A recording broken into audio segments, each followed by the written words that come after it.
Hello everyone, today I will show you how to type text in a text box or insert text in a text box in Apple number sheet.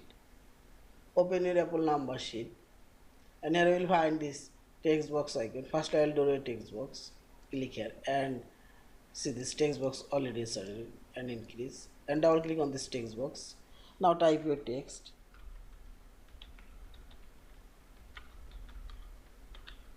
and press enter for second line and enter second line. Also you can paste a text here, text color it says now, and see this. Also you can increase decrease this text box and move any here.